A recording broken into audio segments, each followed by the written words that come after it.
Hello, everybody. My name is Boss Rudin, a.k.a. El Guapo, and it's me speaking to you with your host, Jeffrey Wilson. All right, ladies and gentlemen, locked and loaded once again, another episode of It's Me Speaking to You, ever faithfully your host, Mr. Jeffrey Wilson, coming to you live and direct from the Gateway to the West, the It's Me Speaking to You studios. My goodness, to say I'm stoked will be an understatement. I get to talk to him yet once again. This guy is my hero. I've heard his voice, and you've heard his voice too everywhere, ladies and gentlemen. This guy has been doing it since Moby Dick was a minnow, I believe. He's done it for them all, man. Access TV, K1 Dream, King of the Cage, Lucha Underground, Maximum Fighting Championship. And the guys interviewed, some of my heroes, man, people I would love to pick their brain.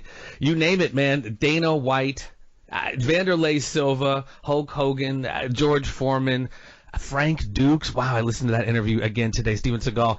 Thank you again so much for taking the time, my friend, Mr. Michael Schiavello. The Voice, Mr. Scoop, is joining us today. How are you, sir? Jeffrey, I'm good, mate. It's nice to be speaking to you. Yeah, absolutely. And you are you're back in your homeland, back in Australia, correct? Back in Australia, back down in Melbourne. Finished off a very busy year, half the year in the US, the other half of the year in Australia, and also travelling around Asia with one championship. But nice to be home and finished for the year and enjoying Christmas break. Well, yeah, and you left us not too long ago. Obviously, people who don't know, he was once broadcasting for a while for the Access TV outfit and Legacy Fighting Championship with my homeboy, my partner in crime, and your former partner in crime, UFC Hall of Famer Pat Miletich. But you have moved on, like you said. You were down there. Man, I've been following this company too, man. One championship, a company out of Singapore. These guys are in 1 billion homes, ladies and gentlemen, in over 128 countries. What is that like, my friend? It's crazy. It's intense. It's a lot of fun. It's a very, very high level of production. Probably, the highest level of production I've ever been involved with. And these guys are just spot on. Everything they do is done to perfection. A lot of time is spent on the production values, and especially on the television side. As you said, broadcast to 128 countries and over 1 billion people. You've got to be spot on.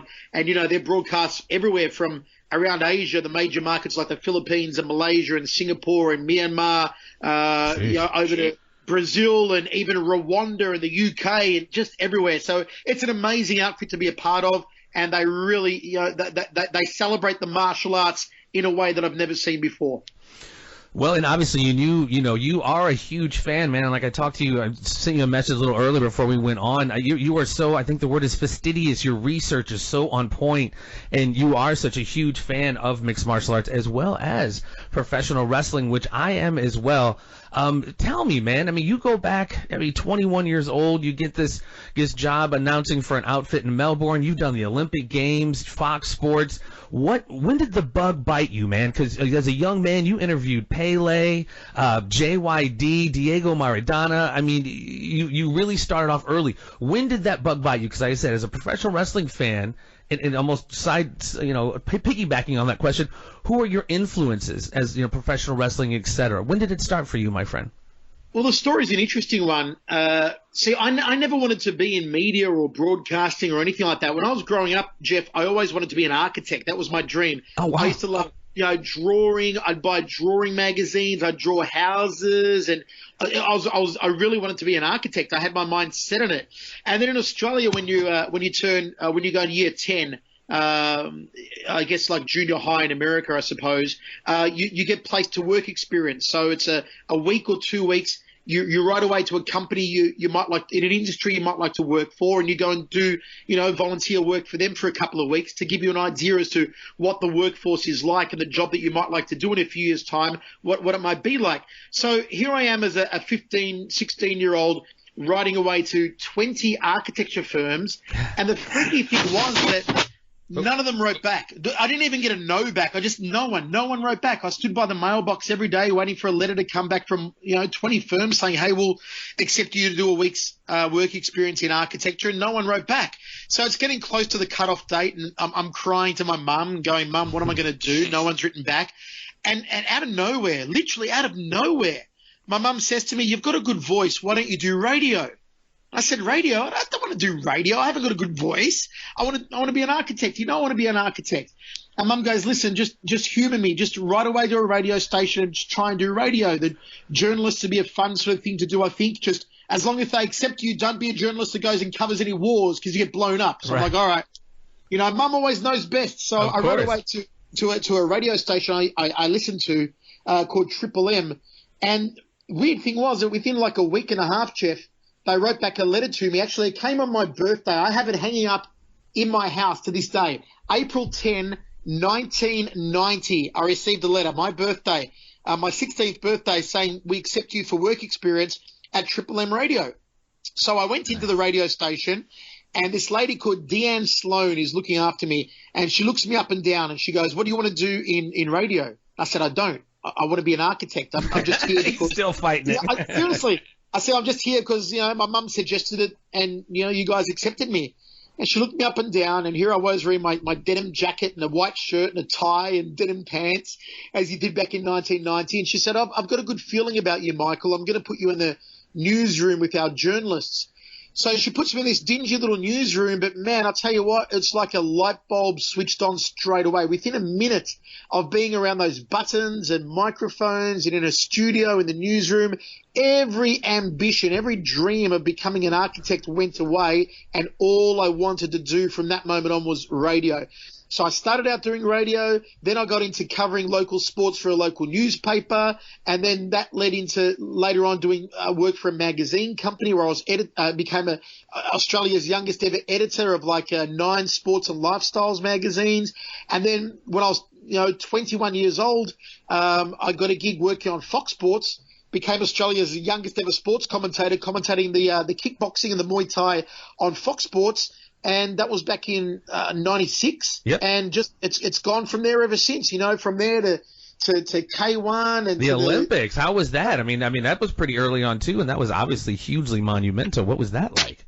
Olympics was 2008 in Beijing, and it was crazy because I commentated, I think it was, if my memory serves me correct, 211 fights. And I did them all by myself. I didn't have a co-commentator. And I was commentating for the ABU, which is the global feed to all the Asian Broadcasting Union countries. So there was 118 countries that were taking our feed, everywhere from all parts of Africa, Thailand, Mauritius, just a lot of countries. And to do that many fights by yourself, when it's amateur boxing, there's not many knockouts. I think in that whole Olympic Games, I saw maybe 2 knockouts. It was long. It was hard work, but it was very, very rewarding. And, you know, for any broadcaster, I think to broadcast the Olympic Games is like that's the top of the mountain, you know. Well, yeah, it's definitely a highlight for the resume, my man. And and again, I mean, you've been such a voracious fan of combat sports in general. Professional wrestling, we're kind of in the same age range. It's funny when I talk to people about professional wrestling anymore.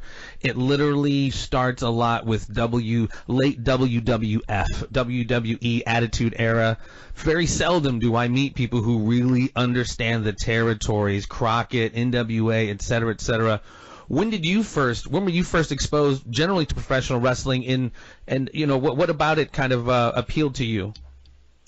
This is another funny, it's strange what impact my mum has had on my career. This is another funny thing. So it's March 1985 and there's this thing called WrestleMania that's going to be broadcast on Australian television at like 8:30 at night on Channel 9, which is like, one of the major networks, like being broadcast on, I suppose, ABC in America. So Channel 9 at 8:30 on like a school night.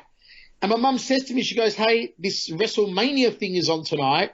You might enjoy it. Do you want to, I'll let you stay up for an hour and watch it after your bedtime, because bedtime was like 8:30. She goes, I'll let you start for an hour and we'll tape it. She bought a blank video, a blank VHS tape. She said, I'll tape it for you, but you can watch an hour. I'm like, all right, I'll watch it.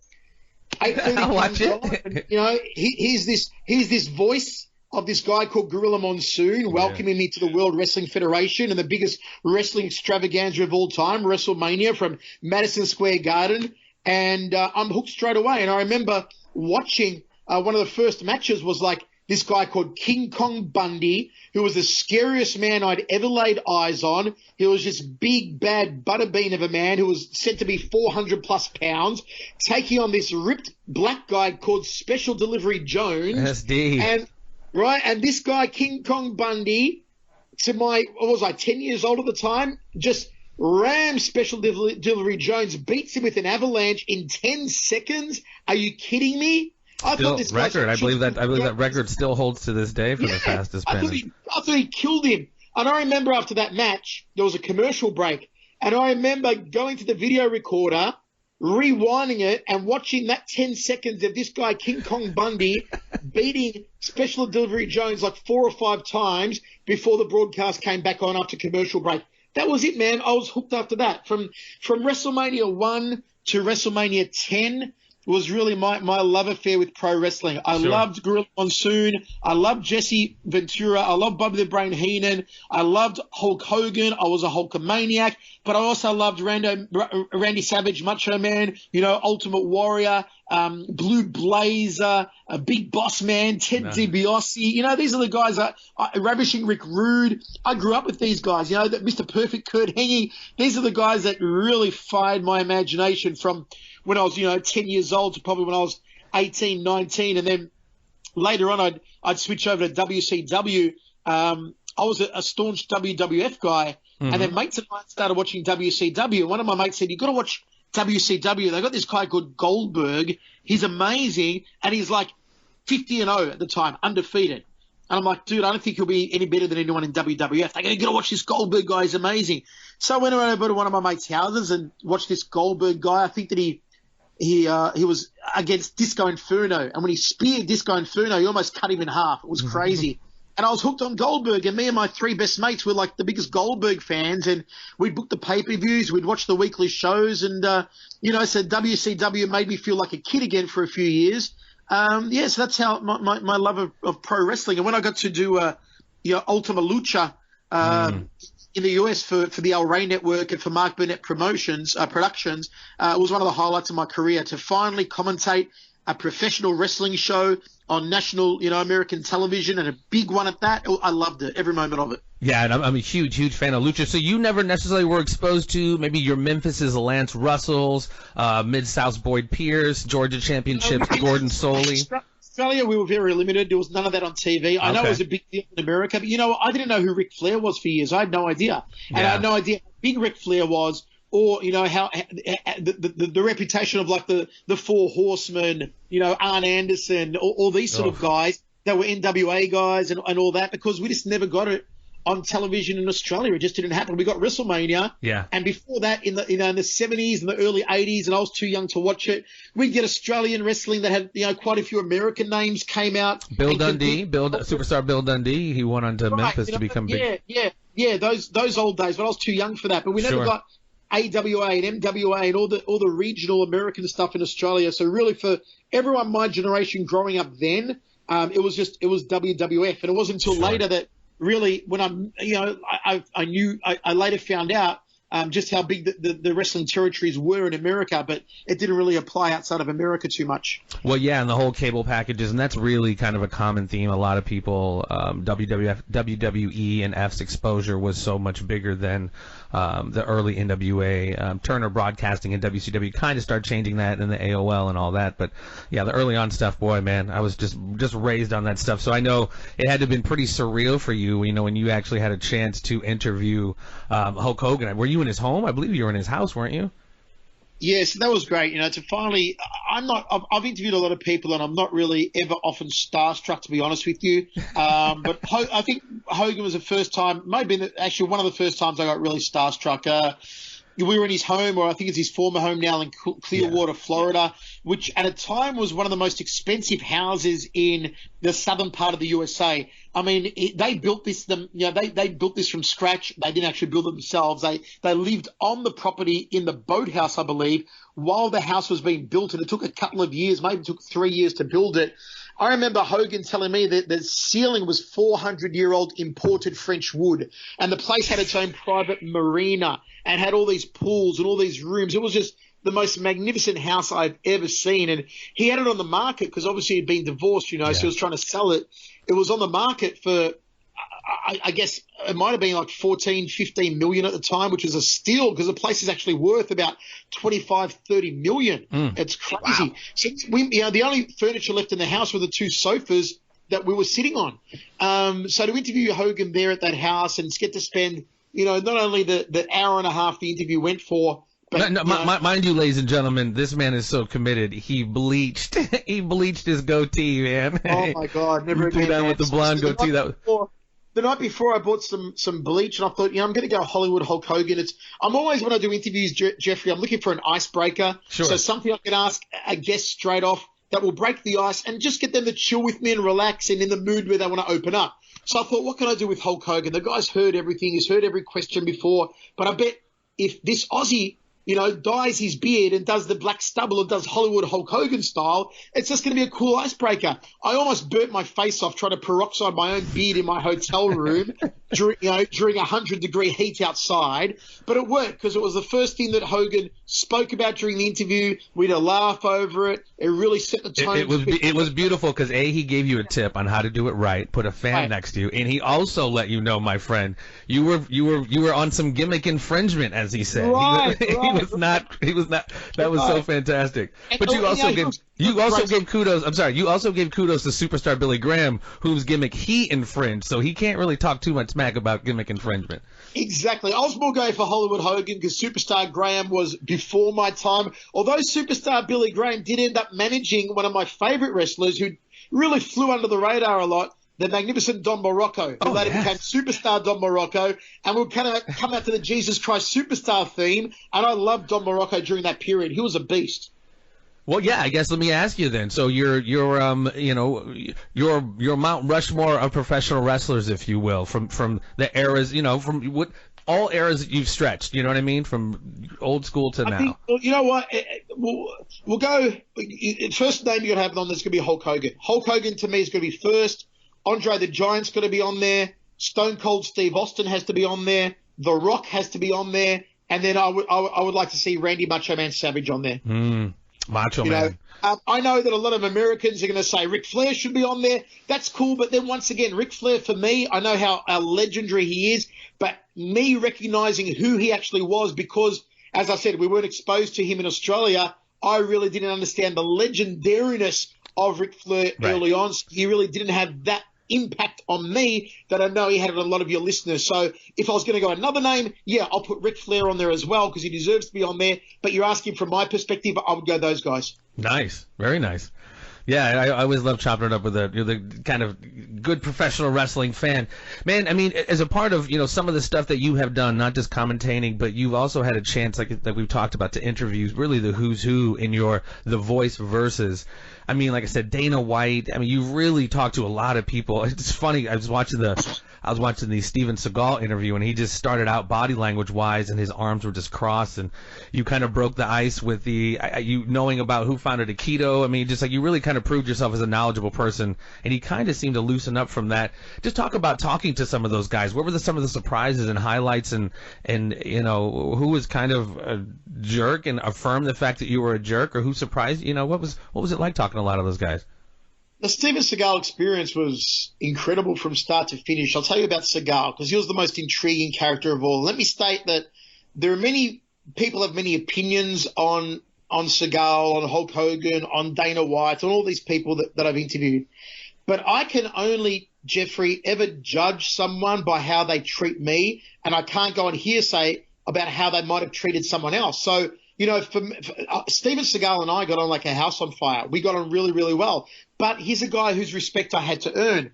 And first of all, he was the only guest ever that asked to see my questions, which is a big no-no when you're interviewing someone to never send you questions. But the only way to get Seagal, one of many ways we had to try and get him, was to send my questions through. So I had to send my questions through. And there were a few questions he didn't like that he wanted me to take off. And he rang me the night before the interview and he said, listen, I don't want to talk about judo. Gene LaBelle allegedly choking me out. It never happened. Gene LaBelle's full of BS.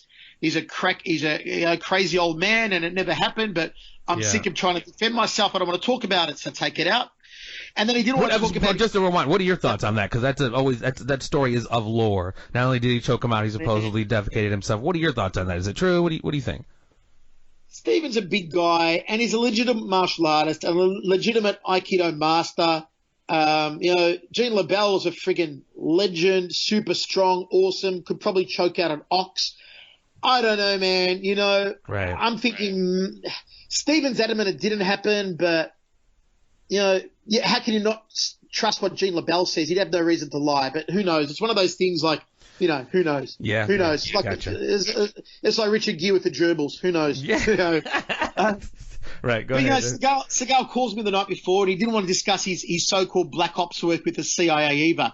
And he said to me, Michael, I did black ops work and undercover work for the CIA, but every time I talk about it, I get a call the next day from the CIA saying, Stephen, you shouldn't be talking about this stuff. So he goes, I don't want to get in trouble. So anyway, he made me take those questions out too. But the thing was, on the phone, Stephen pressed me with a lot of questions as to how much I knew, because I sold this interview trying to get it. It took me a year and a half to get it, on the fact that nobody that had ever interviewed him would know as much about martial arts, let alone as much about Aikido as I would. So when he rang me, he started quizzing me about Morihei Ueshiba, the founder of Aikido, and about the martial arts and the founder of other martial arts and all this stuff.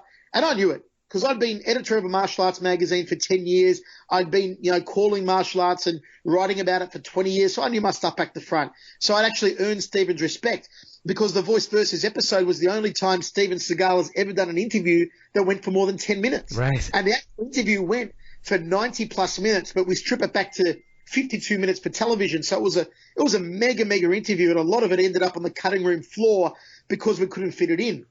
So anyway, we're filming in Scottsdale, Arizona, in the penthouse suite of this beautiful resort. And Seagal rocks up in this SUV, and we are told that the SUV has bulletproof windows, and the doors and the frame can sustain the force of an RPG, okay, a rocket-propelled grenade. And in the case of a chemical attack, the car can be hermetically sealed, so you are sealed inside, safe from a gas or chemical attack. Wow. So this is my introduction to Steven Seagal. Well, even one of your other interview subjects, Frank Dukes, who was the inspiration for Bloodsport and quite possibly the Ultimate Fighting Championship, there's a conversation to be had there that he can vouch for that this man is licensed in not just your regular firearms. Like there's a reason why he's armed to the teeth. And let me say that. So Seagal gets upstairs to our interview area, and he's big. Seagal's 6'5", and he's thick. He's a big guy. Not fat, he's just thick. Yeah. Thick guy, 6'5", big boy. And he gets in there, and he immediately puts on his director's hat. Now, mind you, if no one knows, to do a TV set like for the Voice Versus takes like 3 or 4 hours for the crew to set up and light and rig and all that. Seagal comes in, and he's like, who's in charge here? And our EP Daryl, the late Daryl Ewald, comes over and says, Mr. Seagal, I'm in charge. I'm the EP. He goes, this won't work, Daryl. These lights are too high. These lights are too low. You've got to shadow my face, change this, change that. So our guys are going to change the whole set, because Seagal thought he was director of photography. Then the sound guy is miking us up, and he mics up Steven, and he comes over to me and he goes, Voice. He goes, do you know what Steven's wearing? I go, yeah, dude, I can see him. He's wearing a black shirt, black pants. He goes, no, under his shirt, he's wearing a bulletproof vest. I go, what? He goes, yeah, under his shirt, Steven's got on a bulletproof vest. So that was weird. Then Steven had a bum bag, a fanny pack, and it's in shot. So Daryl goes to pick it up to move it. And as he picks it up, Steven goes, sir, be very, very careful. Do not drop that bag. There are many dangerous things in there that could kill us all. And Daryl comes over to him and he goes, Mikey, he's got like 5 handguns in his fanny pack. Wow.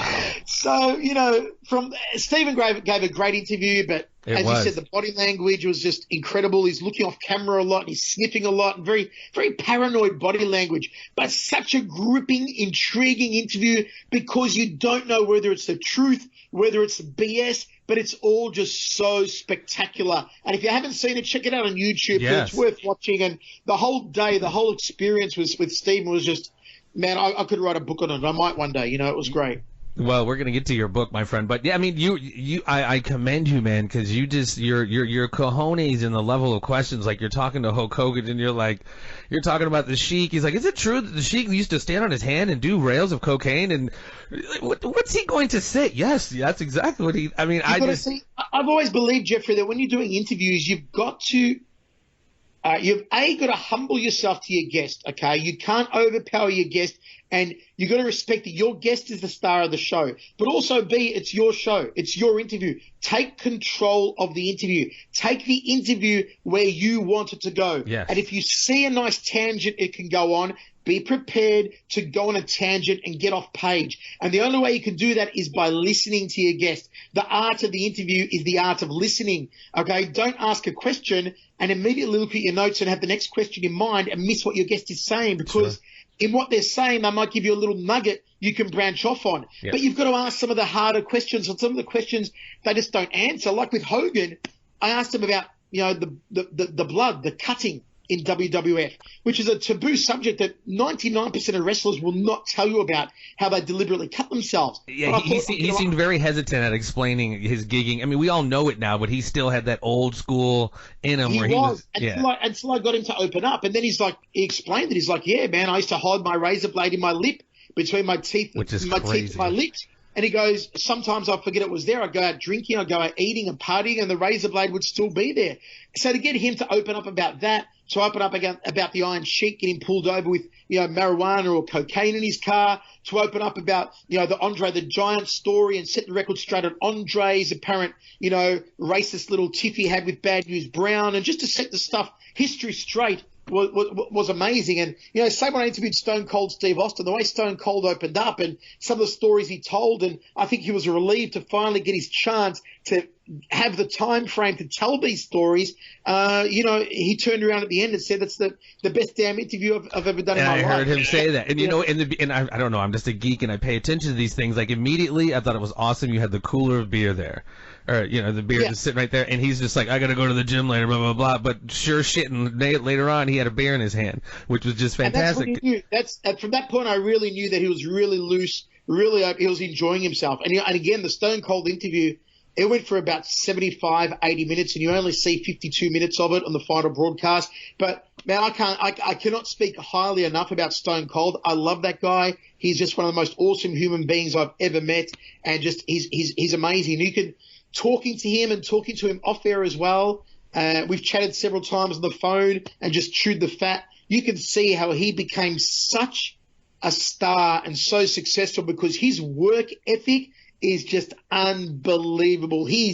He grinds the fingers to the bone. He's willing to humble himself and learn off other people to improve himself. It really is inspirational the way that Stone Cold dedicates himself to whatever he does. Well, and again, check out all of these interviews, ladies and gentlemen, the voice versus. But you're right, Stone Cold, you talk about humbling himself, his dedication to what he was doing, the part in the interview where he was talking about I was basically living off tuna and potatoes. I ran out of tuna and I was just basically eating potatoes. I mean, you just don't see that kind of dedication to one's craft very often, and it's beyond commendable. And it's like you said, it's how he became a huge star. 999 out of 1,000 people would have quit, but the guy's living off potatoes, not even cooked potatoes. He's got a pocket knife and he's cutting raw potatoes to eat while he's on the road trying to make a name for himself. I mean, he really is just a great guy, and I can never say a bad word about him. He's awesome. Yeah, and he definitely knows the business in and out. Before we hop off of the voice versus, another, like I said, individual you interviewed was Frank Dukes. If anybody doesn't know him, he's very old school, very tried and true martial artist, is the inspiration for the film Bloodsport, the Kumite and all that kind of backstory. There was a question you asked, my friend, and again, this was just like a testament to your cojones, and you were speaking about his possible Black Ops works as well, and you asked it. You're like, sir, have you ever killed somebody? And he said to you, and I'm curious how you took this response. It was, I don't want to answer that question. Not only do I don't want to answer it, he's like, it's not a civilized question. What did you take that to mean? It obviously didn't throw the interview off because he still was very open and emotional with you. What were your thoughts on his response to that question? You see, I had read Frank Dukes' book, which not a lot of people have read. It was a book that he wrote that was published by HarperCollins, in, I think, the early 1990s. So it was a major publisher, and it was a big hardback book. And I've read it from cover to cover, and it reads like a novel. It's meant to be his biography about his Black Ops CIA work, but it really reads like a Bourne novel. It's amazing if you can get a hold of it. It's very rare. So I'd read it. So I knew from reading that I believe in the book. Now, man, it's been years since I read it, but I believe in the book he'd said or alluded to the fact that he'd killed people, in his special ops work. So I came out flat out and asked it during the interview. Him not answering it, I believe, was his way of politely saying, yeah, I have, injured people, or maybe he has killed someone, but he didn't want to portray that sort of aspect about himself on national television. I can get that, but I thought it made for a more interesting answer, because like I said, if he'd said yes to it, it would have just gone on to the next question. But the fact that he said what he did has got someone like you talking about it. Because Here's later. It sticks with you after he says it. It's like, wow, did he or didn't he? What a cool answer. What's his body language? What's his tone? What's his movement? Even the true or false, when you asked him, are you still employed by the CIA? And he's just that's a good question. It was just like, yeah, it definitely deepened the intrigue for sure. Right. So Frank was like Seagal. He was just an intriguing character to talk to. He's a guy who gets a lot of flack from people because people go, well, the Kumite was all make-believe and Bloodsport was make-believe. But hey, you got to remember, man, in the 1970s, sparring at any dojo you went to was Kumite style. It was full on. You beat the other guy to crap. And they most of them didn't have jigsaw mats or polished floorboards. They were on concrete floors. And these guys were raw. It's like, okay, you fight him, you're sparring, go, and you just beat the crap out of each other. And so why would you not believe that they had tournaments in the 70s where it was called a Kumite, and a Kumite means, fight, and they just let them go at it like they do in the UFC these days, but pretty much just even with less rules than in the UFC. I mean, to me, it's totally believable. Given the time frame was in the 1970s or the early 1980s, whatever it was, of course, this stuff was happening all over the world. Man, it still happens today. Yeah. You go to a Muay Thai camp. Go to a Muay Thai camp in Thailand and go watch them spar. You know what? Even more, exactly. Go to Holland. Yep. Go ask Alistair Overeem or ask Bada Hari or Tyrone Spong or Gokhan Saki or Melvin Manoff what the kickboxing sparring is like in Holland. And they will tell you it is harder than being in a fight, because even though they're sparring friends and training partners, they go in there to kill each other. So are you telling me you can't believe that this guy in the 70s was competing in a Kumite? Of course he was. And of course Hollywood dressed it up, okay, with the platform and the names of the styles and the traditional uniforms and all that. They dressed it up for Hollywood. But what it's based on is real. Okay, it's like that'd be like watching Here Comes the Boom and saying, oh, well, that's not a real indication of a UFC fight. Of course they dressed up Here Comes the Boom. Of course they dress up Rocky Balboa's fights. It's Hollywood. Right. But the stuff it's based on is real. Yeah. So Frank Dukes did compete in full contact events. You can call them kumites. You can call them no holds barred. You just call it full contact events. It's what it was. For that day and age, I don't know why anyone would disbelieve him. Yeah, I mean, like you said, I mean, I haven't read that book, but as you said, you read it in 2 days, so it seems like it's a pretty fascinating read. And he just seems like a very fascinating guy. Like he's done a little bit of everything, and he even spoke more forthrightly than I thought he would about his work with the United States government. But again, ladies and gentlemen, check out The Voice Versus. You can find most of those anywhere. Dana White, Tito Ortiz. He's got Joe Rogan as well, and you've also been on Joe Rogan's podcast as well. Moving on, before I let you go, my man, the world of mixed martial arts. Obviously, you announced for one, you're a huge fan. On this show, my first guest was our friend Pat Miletich, and I've interviewed him several times. Stephen Wonderboy, Boss, and I've asked. And around when I first interviewed Pat, I called it the McGregor effect, if you will, and its effect on the sport. And sure enough, since that's happened, he hasn't even defended his belt. He got one belt stripped. He went and fought boxing. Dan Henderson's fighting for the title. There's just nothing with the rankings, it seems like. And you have a lot of people jumping ship to Bellator.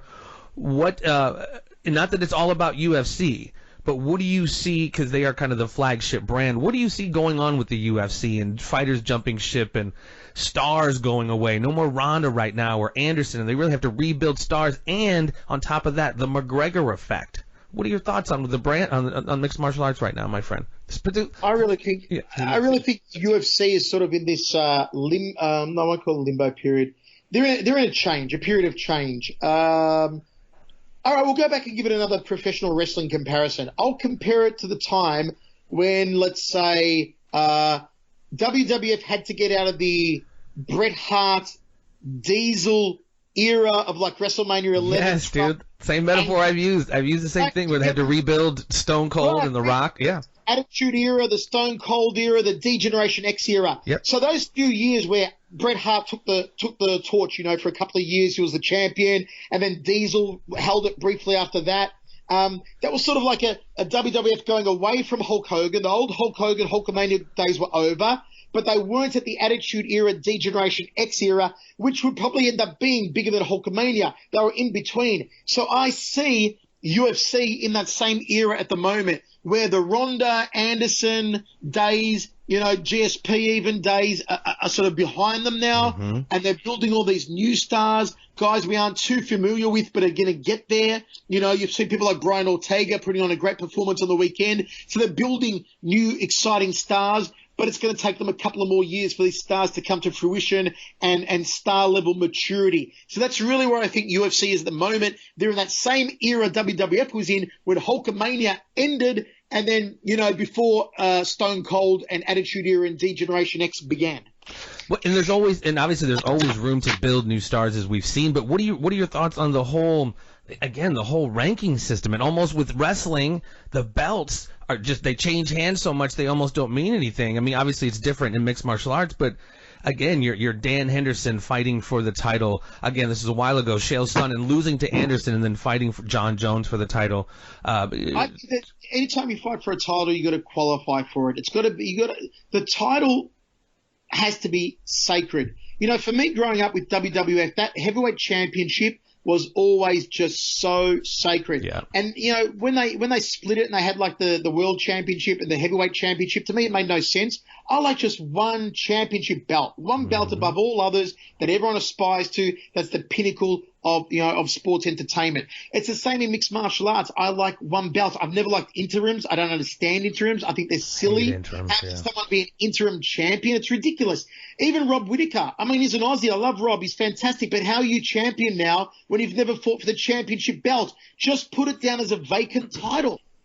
When Ronda came to UFC and they gave her the championship belt after she came from Strikeforce, why? Right. Call it a vacant title and let her compete against whoever it was. I can't even remember. Let her compete for it and win the title. Interims are ridiculous. They water it down. They make it seem like the only important thing is a title. Whereas what they should focus on more is saying, hey, this fight is a title contention fight. If Chael Sonnen beats, I don't know, for argument's sake, Michael Bisping in this contest, whoever wins this one fights the champion. Okay? That's the way it should be. That's the way One Championship's doing it, and I like it. We're doing like, hey, you know what? Whoever wins this one gets a crack at the belt next time. And you put a lot of force behind the championship, not watering it down and not polluting it. And I think UFC needs to go back to making that belt something really, really sacred and more, and more of an issue about people qualifying for it. And the ranking system, it's a little flawed as well, and it might look good on TV or everything, but if it doesn't play out properly, what's even the point of having it? You got to use it. You can't have your number 10 guy fighting a number 1 guy for the championship when number 2, 3, 4, 5, 6, 7, 8, and 9 are also there and are willing to fight. Just because you can't negotiate with 2, 3, 4, 5, 6, 7, 8, and 9, why should number 10 get the crack? Just some of it doesn't make sense. Yeah, and they're obviously going for, pay-per-view buys and, fan fights as opposed. I mean, and they're, I've talked to, Den Thomas, Tyron Woodley's trainer, and Amanda Nunes, Pat as well, Wonder Boy as well. There has to be a balance. I don't mind some fan fights coming from that WWE background, but please stop compromising the belt, as it were. 'Cause like I said, it really takes an emphasis away a lot from the belt. There's a lot of guys that a lot of us don't know that we're seeing on the UFC roster at the moment.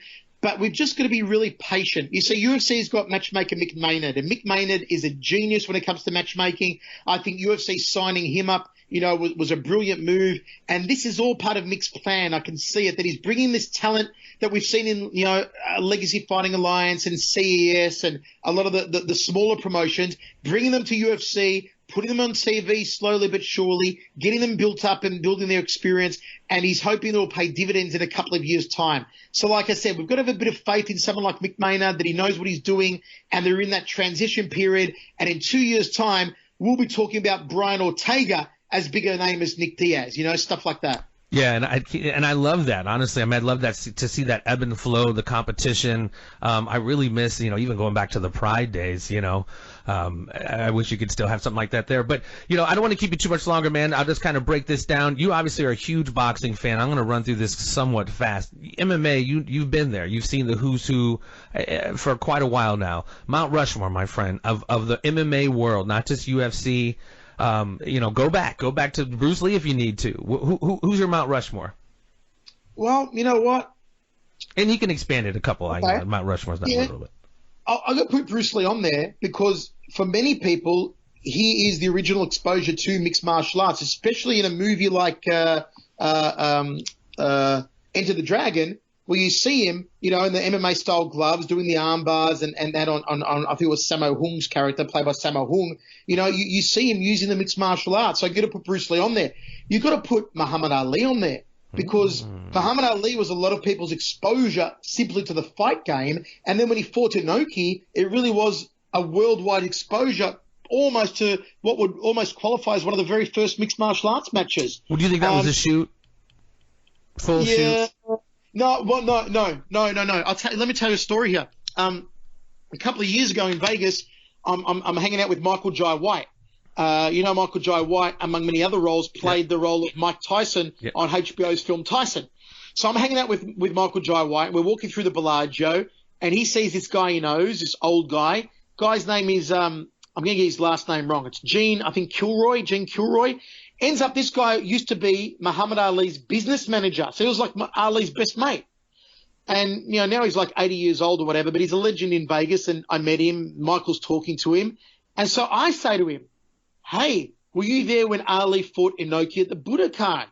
And he goes, let me tell you about that. He goes, not a lot of people know this. He goes, Ali's legs took so much punishment, that we had to ice his legs straight away out the back and do, I forgot what it was, Jeffrey, or something else they had to do to his legs. Actually, maybe they had to rush him to hospital straight away. Or something or another. Either they had to get the doctors to him at the back straight away or take him to the hospital straight away, or Ali would have lost his leg or legs. Whoa. This is coming from the mouth of Ali's business manager. I swear to you. So I'd never heard that before. So if you're asking me if Ali versus Inoki was a work, it could not have been a work if Ali's legs genuinely took that much damage. Wow. So, again, I put Ali on that Mount Rushmore.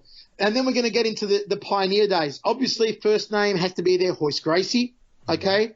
I believe Randy Couture has to be there as well. These guys were game changers in the early days. Fedor Emelianenko, for me, needs to be there as well. A guy like Kazushi Sakuraba deserves to be there as well. He only just got inducted into the UFC Hall of Fame, and people a lot of the newbies don't understand just what a big deal and how awesome Sakuraba was in his day, right. And what influencing game changer he was. Gracie killer. The Gracie, and I think you got guys like Chuck Liddell and Tito Ortiz that really put UFC on their back during a day when it couldn't get sanctioned in every state, and really, helped to make it as big as it was, along with Forrest and Bonner as well. They deserve a place on your Mount Rushmore just for that Ultimate Fighter Season 1 finale that really launched UFC into the mainstream. So they're the guys that I'd sort of figure would be on a Mount Rushmore of MMA. Nice. Yeah, that rounds out pretty close to mine. I'd have to throw in maybe an Anderson in there just because he was, such a beast, and but it's a very subjective thing. And so boxing, obviously you're a boxing fan as well, and that's what are your thoughts too, man? The boxing game. Give me your thoughts. Professional wrestling obviously is no more. The professional wrestling we knew as a kid, kayfabe, is no more. Is MMA the new professional wrestling? And what's your boxing Mount Rushmore going back? You can mix weights and everything. I think MMA is new professional wrestling for fans. I've seen a lot of fans both in the USA, going to UFC Expo and having attended Strikeforce events in the past, and throughout Asia and Dream and Dynamite, and now with One Championship, and seeing the merchandise they sell, the programs they sell, the way they market the fans, market the athletes to the fans as well, and do the fan interaction stuff, and make the fighters and the athletes seem larger than life, which is the way that you and I used to view Hogan and Rude and Warrior and Savage back in the day, So I see this now at One Championship. I see us go to countries like Myanmar or countries like the Philippines, where mixed martial arts is still relatively new, and these guys are walking down the street and people are looking at them in awe because they've seen them on their television at night time, Myanmar, where Aung Lan Sung is just mobbed and, can pick up the phone and get a sit down with the first, the whatever you call it, the president of Myanmar, just these are just huge pop culture figures, which I think is what we're seeing these athletes become now, are pop culture figures in mixed martial arts, which was previously the vestige of pro wrestling. So I do agree with you that I think in a way, as far as a fan is concerned, you can follow mixed martial arts to a point now as you used to be able to follow WWF back in our days. As for a boxing Mount Rushmore, you got to go people that I never saw, but you've got to go just because the history of them, like Sugar Ray Robinson. There you go. Rocky Marciano. You got to go those guys. You got to go Ali. You cannot not go Ali. You got to go. Man, there's so many names going through my head, but you don't want to list everyone. No. Yeah, exactly. You're trying to be very selective. I go Sugar Ray Leonard. I go someone like probably Floyd Mayweather. You've got to put Floyd on there, of course. Maybe someone like Manny Pacquiao. I think Sweet Pea Purnell Whitaker was maybe one of the most talented boxers of all time, but maybe not deserving of a Mount Rushmore. But, you talk about talent and you list so many names throughout history. Tyson, obviously, for what he did to boxing with his pay-per-view figures and the popularity, has to go on a Mount Rushmore. But there's so many talented people throughout history, like, George Foreman and Joe Frazier and Ken Norton, Sweet Pea Purnell Whitaker and Oscar De La Hoya and Chavez, and then you go down the line to Klitschko brothers and the modern day guys like GGG and Canelo and of course Lomachenko. Lomachenko, my goodness. I commentated that guy to gold in Beijing. I commentated his first ever big thing he did, and I knew there and then that he was going to be the next big star. And now we're seeing it. 9 years later? There's so many great names in boxing out there in the world. That said, not as many big profile names as there were 15, 20 years ago, where you could list off easily. You could walk down the street and the average man could probably back then, list at least 5 to 10 boxers that he knew off the top of his head that were current. Yeah. Oh, like you just said, Leonard. I mean, obviously it was a Leonard, Hearns, Hagler, and even in the heavyweights, it was multiple weight divisions. And like you said, and that's so true. Same with UFC and mixed martial arts, I see, and it's changing. But the stars, I mean, back in the day, man, it was. It's not a matter of even kayfabe being removed with boxing. Boxing's just changed, but I mean, you know what I mean. Boxing's still boxing, but we just don't see those stars coming up in different divisions like that. Now I'm talking the average man on the street. The average man on the street. If you ask him the question, say, name me 5 current active boxers. Okay, and not a boxer his family might know or some local boxer saw a name. I'm saying good quality profile boxers. He's going to say Mayweather straight up. He's going to say Pacquiao straight up. Okay? Man on the street will say it. Then I believe he starts to struggle. Yeah. Man on the street's not going to know who Joshua is, not going to know who Parker is. Man on the street's not going to know who Golovkin is, not going to know who Canelo is, not going to know who Lomachenko is. They just don't know. They won't know. Even the heavyweights. I mean, who is the heavyweight champion right now? That's ridiculous. Right. They're not going to know Parker from Joshua, from the New Zealand guy to Anthony Joshua to Deontay Wilder. They're not going to know these names. So that's what I'm saying is that big names aren't there anymore. Yeah. And boxing also finds itself in a state where it needs to reestablish itself. There's a difference between famous and pop culture famous. And what's his name? David Meltzer. Mm-hmm. Recently, I saw a tweet that he did arguing with people because Meltzer listed Hogan I'm sort of paraphrasing here a bit, but I believe he listed Hogan, The Rock as like wrestlers that were pop culture stars and didn't rate Ric Flair as a pop culture star. And people started to bag him out and debate and saying, how do you not put Ric Flair there? Ric Flair's so famous. And I agree with Meltzer. Yeah, Ric Flair's mega famous, but he's not pop culture famous. It's almost what you just explained earlier as to why you didn't know who he was for the longest. Okay, again, if you go to the average person on the street, average person, okay, if I'm walking down, I'll even do it in Vegas. I'll walk down the strip in Vegas and I'll ask 100 people, do you know Hulk Hogan? I guarantee you 99 out of 100, possibly 100 out of 100 will say yes. Yeah. If I say, do you know who Ric Flair is? I'll say out of 100, depending if it's an older, younger, but we're mixing up the demographic, I'll say maybe 65 to 70 are going to know Ric Flair. Okay? If we say who's The Rock, 100%, 99, 100% are going to know who The Rock is. There's a difference.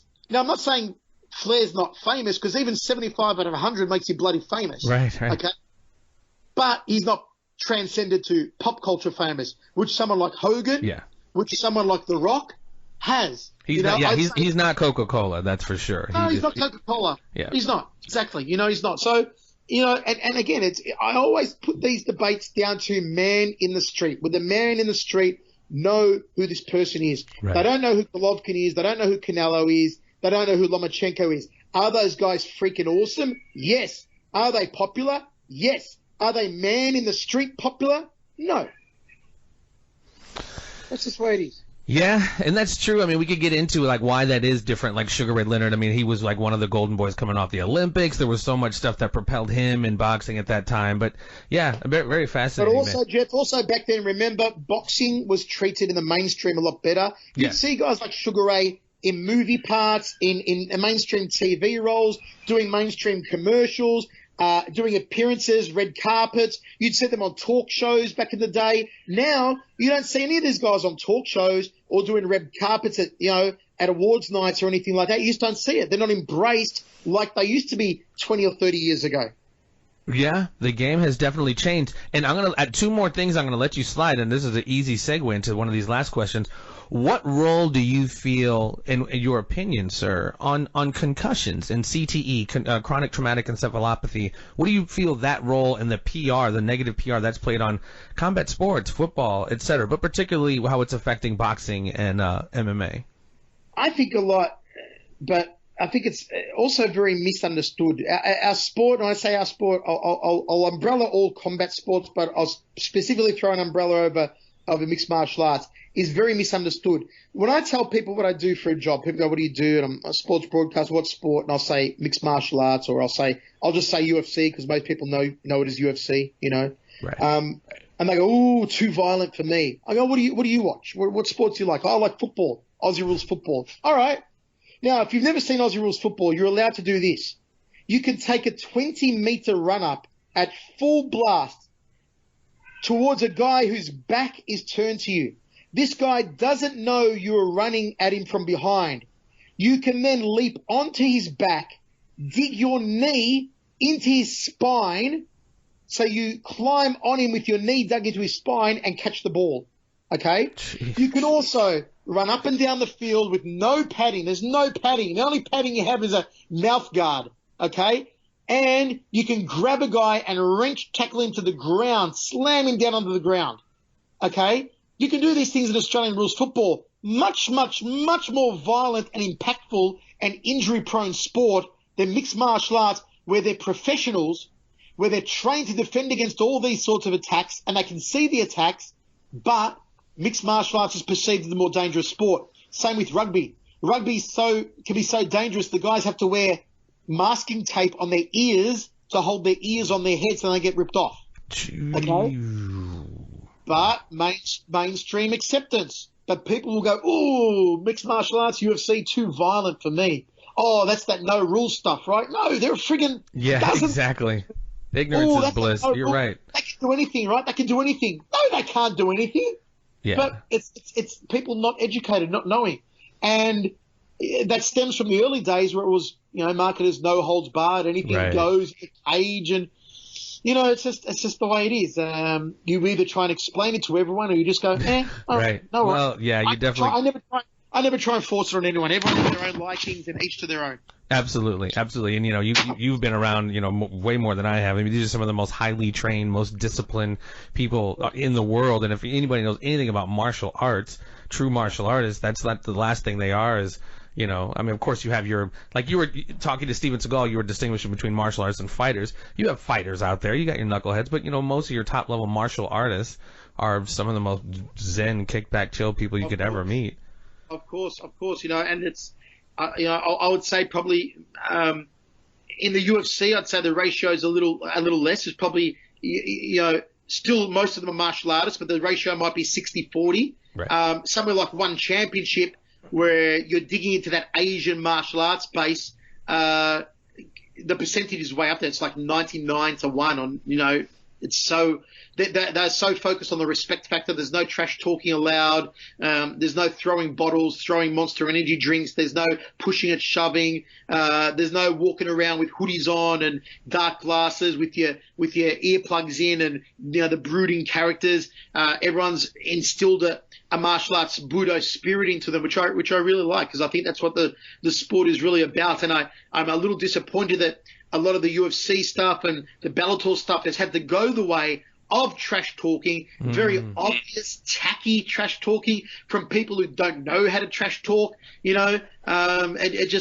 looks bad. It looks tacky. So interesting. I mean, I find that interesting, and I obviously respect that. So you don't feel there's any kind of role? I mean, you look at like your old school Mr. International Shoney Carter. I mean, it's kind of theatrical. I mean, do you feel there's any kind of role in that element, if you will, McGregor effect? If you know how to do it and you know how to sell it, like Charles Sonnen knows how to do it, knows how to sell it, fits in with his persona. Nick Diaz, I may not necessarily like the persona of Nick Diaz. They're always getting high, flipping the finger, F you, don't give an F about anyone else but himself type of thing. But that makes his character. That's him. That's Nick. Right. So it works for him. Okay? The trash talking I thought that Joanna did before her fight with Rose it's not her. It doesn't suit her. It's not her character. You come off looking like an idiot. So, and especially when you get the result like she got, that just definitely. So it depends who's doing it. I'm not a huge fan of guys just doing it just because I think that's what it takes to sell pay-per-views. And if that's what sells TV, what sort of market are we catering for? What sort of brain dead, beer swilling idiots are we marketing this sport to? On one hand, we'll go out there and try and petition the sport to major networks, saying it's a very safe sport, it's a very popular sport, these are well-respected athletes. Okay, we're trying to get the contracts from the likes of Fox Sports and that. But on the other hand, we'll do press conferences, we'll let them talk trash and push and shove and hit each other. I mean, you're contradicting yourself. Really, what sort of market do you want to appeal to? It's a whole nother point of discussion we can do. Well, there seems to be so many like mixed signals. You see your Connor who's gone and made millions and hundreds of millions, doing what he did based off of basically, not that he didn't back it up, but he's got so much that element to his thing. But again, the backing it up really helps. But all right, my man, we'll check this out. Before I let you slide, we talked about this when when you were on our show with UFC Hall of Famer Pat Miletich, the Conspiracy Farm. I know, shout out any social networking stuff where we can track you down, as well as your book. And tell me a little bit about your book before I let you go. Know Thyself. Man, just break that off for me if you don't mind, and where the impetus was for that. Yeah, so Pat Miletich and I are both Freemasons, and we were both been Masters of the Lodge, which means we were in charge of our respective lodge. Mine was in Las Vegas last year, and Pat's was in Bettendorf, Iowa. And I wrote the book Know Thyself because over my years of being a Freemason, Freemasonry is a system of self-improvement. It's like doing martial arts or yoga or higher education, doing extracurricular schooling, going to the gym, meditation. People are always looking for avenues to improve themselves and improve themselves as a person. And Freemasonry is another avenue, a time-tested and tried and true avenue to improve yourself. And all these symbols that we use in Freemasonry, these important lessons we teach, I thought, well, these lessons should be out there for everyone to be able to learn, not just behind the closed doors of Freemasonry. So I wrote the book and put the life lessons into there, and the feedback has been outstanding, and it reached the bestsellers list on Amazon, and it's still selling very, very well. So if anyone wants to check it out, go to Amazon.com, type Know Thyself, using the symbols of Freemasonry to improve your life. It's something I'm very passionate about, and I'm getting back into my Freemasonry now that I'm resettled in Australia as well. And if anyone's interested, feel free to drop me a line on social media, or drop Pat Milicic a line on social media, and we're happily to discuss Freemasonry and its benefits. And if anyone ever wants to join, we can steer you in the right direction. And where can we find that social media for you, sir? Twitter? What's your... Yeah, Twitter's the best one. Just add me on Twitter at Schiavello Voice, and message me on Twitter. Follow me on there. On Facebook, it's Michael Schiavello MMA. Under that one on Facebook now. And, mate, I've got to say, Jeff, it has been an absolute pleasure to finally sit down with you and speak to you and have this chat, mate. It's great, and I look forward to coming back on in the future, buddy. Absolutely, and thank you so much for your time. Obviously, don't hang up quite yet, because I want to ask you something off air, but thank you. I know you're in Australia making some time adjustments, and a lot of us miss you here, man. Obviously, our boy Pat Milicic. Anything you want to say to our brother from another mother?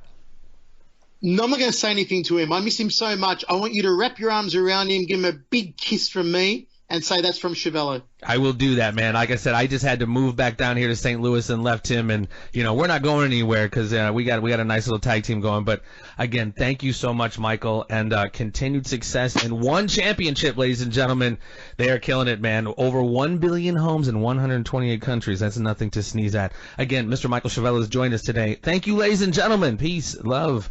There will be more.